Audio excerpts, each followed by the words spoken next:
Paz e graça, irmãos e irmãs em Cristo Jesus, é com muita alegria que eu vou trazer até você neste momento mais uma excelente mensagem que vai ser bênção de Deus para a sua vida espiritual. Esta mensagem é de autoria do pastor Paul Yong-Cho. É uma mensagem que fala sobre a importância do batismo com o Espírito Santo. Se você ainda não é inscrito ou inscrita, inscreva-se neste canal. Nos ajude a produzir mais vídeos, como compartilhando em suas redes sociais, no seu Facebook, no seu WhatsApp. Desta forma você estará nos inspirando, nos ajudando para que a palavra de Deus possa chegar a mais pessoas e possa abençoar mais vidas com edificação espiritual. Vamos, portanto, à mensagem. A importância do batismo do Espírito Santo. A regeneração é primordial. Jesus refere-se à regeneração quando disse a Nicodemos: necessário vos é nascer de novo. João capítulo 3, versículo 7. Nicodemos era mestre dos fariseus, um grupo de judeus que levava muito a sério a lei e os ritos religiosos. Não encontrando veracidade e satisfação em sua religião, procurou a Jesus durante a noite. Em resposta à pergunta de Nicodemos, Jesus fez uma perturbante declaração: quem não nascer de novo não pode ver o reino de Deus. João capítulo 3, versículo 3. Este mestre tentava entrar no reino de Deus, guardando a lei e os ritos religiosos, cultivando virtudes mediante seu próprio padrão. Todo este árduo trabalho ruíra em minutos. Perplexo, Nicodemos perguntou impetuosamente: como pode um homem nascer sendo velho? Poderá voltar ao ventre de sua mãe e nascer? João capítulo 3, versículo 4.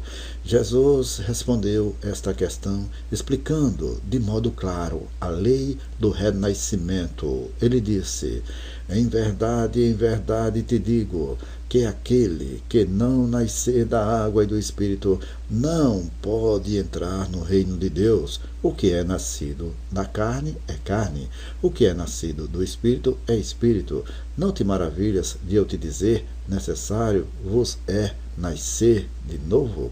João capítulo 3, versículo 5 ao 7. Aqui, Jesus ensinou que a salvação não pode ser adquirida por esforço próprio, ou vivendo uma vida melhor, ou com celebrações religiosas. Sem dúvida, ela só acontece quando o renascimento é produzido por Deus no cerne da vida de uma pessoa.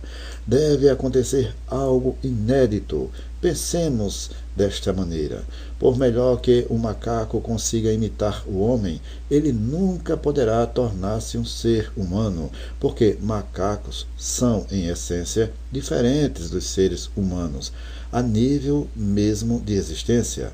João capítulo 1, versículo 13 declara que, para nos tornarmos filhos de Deus, é preciso nascer dele. Filhos nascidos não do sangue, nem da vontade da carne, nem da vontade do homem, mas de Deus. Portanto, salvação significa que um homem de carne, nascido de novo, mediante o Espírito Santo, pela graça de Deus e na sua essência, torna-se um ser espiritual. Isso é o que Deus faz pelo homem. Salvação só é possível pelo dom de Deus. Por meio desse dom nos tornamos participantes da natureza divina, 2 Pedro capítulo 1, versículo 4, mediante a graça de Deus, e temos a vida eterna de Deus. O que significa, então, capacitar pecadores a nascerem de novo pela água e pelo Espírito? Algumas pessoas insistem que nascidos da água, neste contexto, quer dizer o batismo físico nas águas, mas a Bíblia atribui importância ainda maior para o significado desta frase. Não quero dizer com isto que o batismo nas águas seja um ato desnecessário. Por acaso Deus ordenaria algo desnecessário? O significado de água aqui é, acima de tudo, lavar. A Bíblia ensina que nós somos lavados pela palavra de Deus. Jesus disse a seus discípulos: vós já estáis limpos por causa da palavra que vos tenho falado. João capítulo 15, versículo 3. E Paulo escreveu: para santificar, purificando-a com a lavagem da água pela palavra. Efésios capítulo 5, versículo 26. Quando Jesus diz que devemos nascer da água e do Espírito, ele se refere à palavra de Deus e ao Espírito Santo. Quem mais pode ser a palavra de Deus a não ser o próprio Jesus? João capítulo 1, versículo 1 ao 2 e versículo 14. Além disso, em sua conversa com o hesitante Nicodemos, Jesus referiu-se a si mesmo. Assim como Moisés levantou a serpente no deserto, da mesma forma importa que o Filho do Homem seja levantado, para que todo aquele que nele crê tenha a vida eterna. João capítulo 3, versículo 14 e 15. Somente o sangue precioso de Jesus, que é a palavra viva, pode limpar-nos. E este sangue é a nossa própria palavra que nos lava. Jesus é a palavra viva. Glória a Deus! Jesus disse que nascemos de novo da água, ou da palavra e do Espírito. Então, o que é que o Espírito Santo faz? Ezequiel capítulo 36, versículo 26 descreve de maneira bela como os pecadores são transformados em novas criaturas pelo Espírito de Deus. Dar-vos-ei um novo coração, e porei dentro de vós um espírito novo. Tirarei de vós o coração de pedra, e vos darei um coração de carne. Veja também Ezequiel capítulo 11, versículo 19. Hoje, nosso Salvador Jesus Cristo não pode ser compreendido, nem explicado, a não ser mediante o maravilhoso Espírito Santo, o autor dos milagres de salvação. Ele é o agente administrativo da salvação de Deus, que nos convence de nosso pecado mediante a palavra e o Cristo nela revelada. O Espírito Santo torna-se nossa justiça, declarando o julgamento de Satanás. João capítulo 16, versículo 8. Em João capítulo 16, versículo 14, Jesus mostra que ele se revela por meio do Espírito Santo. Disse o Senhor Jesus: ele me glorificará, porque há de receber do que é meu e vou-lo-á de anunciar. O Espírito Santo se incumbe do novo e criativo trabalho que transforma a pessoa, fazendo-a receber vida eterna e a natureza de Deus. Mas ele vai um passo além da regeneração, chega ao batismo. Regeneração não é a mesma experiência do batismo do ou com o Espírito Santo. Claro que regeneração e batismo do Espírito Santo podem acontecer ao mesmo tempo, mas há casos em que existe um intervalo de tempo entre as duas experiências. Vejamos, através da Bíblia, a diferença entre a regeneração e batismo do Espírito Santo. Na Bíblia, há clara menção de crentes nascidos de novo que não haviam recebido o batismo do Espírito Santo. Antes da morte de Jesus, seus discípulos já haviam recebido a vida eterna. Por Jesus tê-los chamado pessoalmente, eles o obedeceram e creram que ele era o Filho de Deus. Jesus disse: em verdade vos digo que quem ouve a minha palavra e crê naquele que me enviou, tem a vida eterna. João capítulo 5, versículo 24. Jesus também testificou em João capítulo 13, versículo 10, que seus discípulos estavam todos limpos, exceto Judas Iscariotes. E quando os 70 discípulos voltaram do campo de pregação e contaram a Jesus como os demônios se sujeitaram a eles, Jesus admitiu que 70 discípulos já haviam recebido vida eterna. Lucas capítulo 10, versículo 20. Mas Jesus não disse que receberam o batismo do Espírito Santo no momento em que eles creram, como alguns teólogos hoje ensinam. Está bem claro que ainda não tinham recebido a plenitude do Espírito. antes de Jesus subir ao céu, pediu aos discípulos que ainda não se afastassem de Jerusalém, mas esperai a promessa do Pai, a qual disse ele que de mim ouviste, pois João batizou com água, mas vós sereis batizados com o Espírito Santo, não muito depois destes dias. Atos capítulo 1, versículo 4 e 5. Alguns concordam que os discípulos necessitavam do batismo do Espírito Santo apenas porque se converteram antes do Pentecostes. Seu argumento é que qualquer pessoa que se converta depois do Pentecostes, onde e quando nasceu a igreja e o Espírito Santo desceu, recebe o batismo do Espírito Santo junto com a conversão. No entanto, o Novo Testamento mostra que essa teoria não é certa. Atos capítulo 8, versículos 5 ao 13, descreve a cena do diácono Felipe pregando o evangelho em Samaria.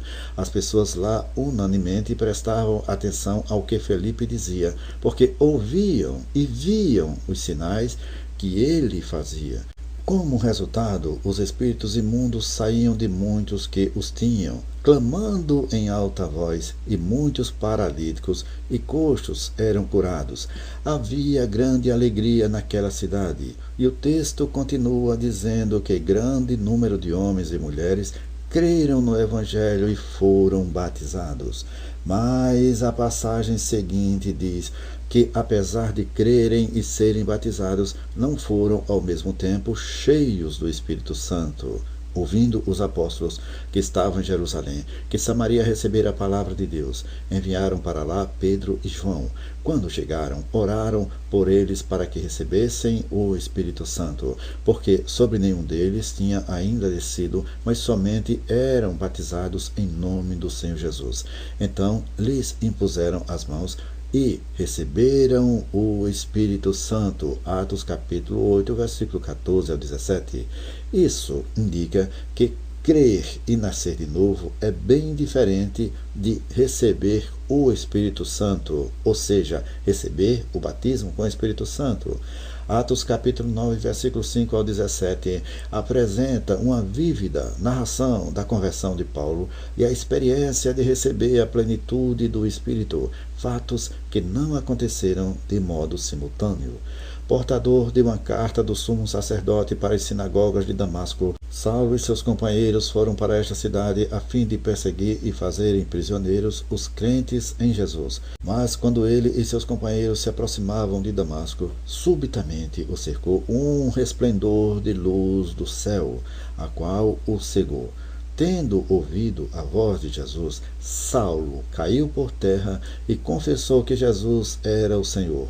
Entrou em Damasco como um homem diferente, obedecendo a Deus. Saulo jejuou e orou por 3 dias. Vemos assim que se tornara nova criatura em Cristo. Então Ananias impôs as suas mãos sobre ele e orou para que fosse cheio do Espírito Santo, e assim aconteceu. Outro exemplo é a igreja em Éfeso, que estabelecera-se pela eloquente pregação de Apolo. Mas quando Paulo visitou aquela igreja, encontrou-a fraca e em grande confusão. A primeira pergunta que Paulo fez foi: recebestes vós o Espírito Santo quando crestes? Atos capítulo 19, versículo 2. Paulo sabia que se eles tivessem recebido o Espírito Santo, não estariam tão incapacitados, tão fracos e sem poder, contando apenas com uma dúzia de membros. Se os cristãos sempre recebessem o Espírito Santo na mesma hora em que cresce, por que teria Paulo feito uma pergunta desnecessária? Recebestes vós o Espírito Santo quando crestes? Chegarmos à fé não quer dizer que recebamos de modo automático a plenitude do Espírito Santo. Isto é algo pelo qual o crente deve orar e pedir. De fato, crentes cheios do Espírito Santo no primeiro século entendiam que os cristãos que não tivessem esta mesma plenitude não tinham também a qualificação necessária para o trabalho da igreja. Por causa disso, novos crentes, como regra, oravam com fervor para receber o Espírito Santo. Antes dos crentes de Éfeso receberem o Espírito Santo, a igreja era miseravelmente fraca e doente. Mas depois que as pessoas receberam a plenitude do Espírito Santo através do ministério de Paulo, uma vitalidade maravilhosa de poder e fé explodiu no meio deles. Dentro de pouco tempo, esta igreja tornou-se famosa, expandindo a palavra de Deus para toda a Ásia Menor. Quando levamos todos estes pontos em consideração, podemos ver que a regeneração e batismo com o Espírito Santo são duas experiências distintas. Regeneração é a experiência de receber vida do Senhor e ser enxertado no corpo de Cristo mediante o Espírito Santo e as Escrituras. O batismo com o Espírito Santo é a experiência na qual Jesus enche os crentes com o poder de Deus para o ministério, serviço e vida vitoriosa. Regeneração garante a uma pessoa a vida eterna, enquanto o batismo do Espírito Santo garante aos crentes regenerados poder de Deus para pregar a Cristo. Se cristãos hoje não são cheios de poder, saudáveis e espirituais, não é porque não nasceram de novo, mas apenas porque não receberam a plenitude do Espírito Santo e o extraordinário poder de Deus para o trabalho. Sem o batismo do Espírito Santo, a igreja de hoje nunca poderá manifestar o poder de Deus como aconteceria com a igreja primitiva. Poder vitorioso, poder combativo, poder desafiador para evangelizar uma geração. Por esta razão, devemos renunciar à insensata, frágil e letárgica desculpa de que todos os crentes recebem a plenitude do Espírito Santo no mesmo instante em que aceitam Jesus. Sem dúvida, devemos orar para recebermos a plenitude do Espírito Santo. Queremos saber até onde o nosso canal está chegando. Deixe nos comentários deste vídeo o nome da cidade onde você está ouvindo esta mensagem e nós prometemos colocar a sua cidade na nossa lista de oração.